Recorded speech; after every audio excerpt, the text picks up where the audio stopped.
Números capítulo 25. Habitando Israel em Sitim, começou o povo a prostituir-se com as filhas dos moabitas. Versículo 1. Ao chegarem a Sitim, lugar agradável, após uma fase de vitórias e de tranquilidade, Israel caiu no perigo do comodismo. Começaram a ceder aos encantos das mulheres moabitas de forma sutil, até que o seu pecado tornou-se público e ousado.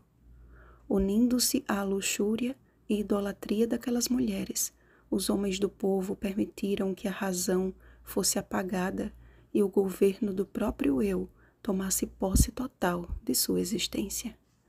Completamente obscurecidas as entradas da alma, o povo comeu e inclinou-se aos deuses delas, desafiando a autoridade de Deus e trazendo maldição para dentro do acampamento. Estava em risco a segurança e a posteridade de Israel. Não alcançando seu intento por encantamentos e maldições, Balaque, orientado pelo próprio Balaão, lançou no meio de Israel a terrível semente da licenciosidade. Suas mulheres eram as iscas e os filhos de Israel a presa. Tão degradante é a quebra do 7º mandamento e tão ampla em suas consequências que o Senhor compara a idolatria ao adultério. Entregue as faculdades do homem aos enganos de seu coração, e a sedução logo trata de corromper o intelecto às mais baixas paixões. A sanidade é comprometida e todo o corpo é contaminado pelos desejos de consumir o que não lhe convém. Quando o jovem José esquivou-se e fugiu da sugestão sedutora da mulher de Potifar, Gênesis capítulo 39, versículo 12, unido o seu esforço pessoal à bênção divina, o jovem hebreu tornou-se uma fortaleza impenetrável e Satanás não mais poderia corrompê-lo. Juntando-se Israel a Baal-Peor, a ira do Senhor se acendeu contra Israel, porque seu pecado fez do povo de Deus uma cidade sem muros, completamente vulnerável às ciladas inimigas, passível de ser dizimado pelo mal que eles mesmos acolheram. A maldição que o Senhor não permitiu ser lançada dos montes, Israel recepcionou pela porta da frente. A imagem esmagadora e deprimente dos corpos sem vida dos homens israelitas, e principalmente de seus líderes, causou uma comoção sem precedentes. Moisés e toda a congregação dos filhos de Israel choravam diante da tenda da congregação. Mulheres perderam seus maridos, mães lamentavam-se por seus filhos, filhos choravam e buscavam compreender o que significava tão grande terror. Mas enquanto os juízes de Israel prosseguiam em executar a ordem divina, e Israel lamentava tão grande ruína, um homem dos filhos de Israel, príncipe da casa paterna dos simeonitas, ousada e publicamente, desafiou a ira de Deus, entrando no arraial a fim de fornicar com uma princesa midianita. Aterrado pelo horror que tinha de contemplar e com um senso de profundo temor e reverência diante do Senhor, Finéias, neto de Arão, sentindo seu coração arder pelo zelo de Deus, levantou-se do meio da congregação e, pegando uma lança, matou Zinri e Cosbi. Então a praga cessou de sobre os filhos de Israel.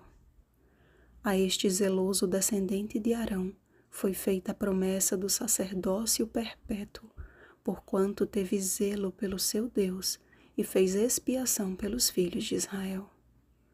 A linhagem real dos pecadores não foi levada em conta na hora da punição.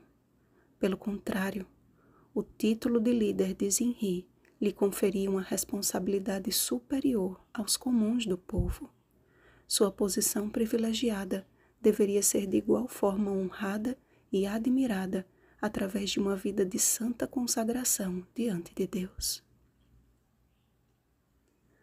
Amados, quanto mais o tempo passa, Costumes e tradições que antes faziam parte da cultura de um povo sofrem mudanças e adaptações. Algumas se fazem necessárias e não implicam em quebra de princípios. Outras, contudo, são verdadeiras mulherinhas que, no princípio, não aparentam ser uma ameaça, mas cuja concessão cumulativa vai moldando o caráter a condescender com o mal, até que este seja considerado aceitável. Quanto a isto, a palavra de Deus é muito clara. Ai dos que ao mal chamam bem e ao bem mal, que fazem da escuridade luz e da luz escuridade. Põem o amargo por doce e o doce por amargo. Isaías capítulo 5, versículo 20. A Igreja de Deus ganharia muito em levar em grande conta esta solene advertência e princípio eterno. Mas a aqueles sobre os quais Deus investiu no cargo da liderança de seu povo, recai tal palavra com peso sobremodo maior. Meus irmãos e líderes ungidos de Deus, o propósito do Senhor em todo o tempo tem sido de zelar pela identidade de um povo santo, sacerdócio perpétuo que receberá o seu galardão no último dia. Não tropeçamos em montes, mas em pedrinhas. É pelo uso da sutileza e de pequenas concessões que Satanás vai degradando a mente humana e tornando-a insensível aos apelos do Espírito Santo. Semelhante a José, que vivendo em integridade diante de Deus, as tentações não encontrem uma só brecha em nossa vida. Sujeitai-vos, portanto, a Deus, mas resisti ao diabo, e ele fugirá de vós. Tiago capítulo 4, versículo 7. Vigiemos e oremos. Um feliz sábado, sacerdócio perpétuo de Deus. Rosana Garcia Barros.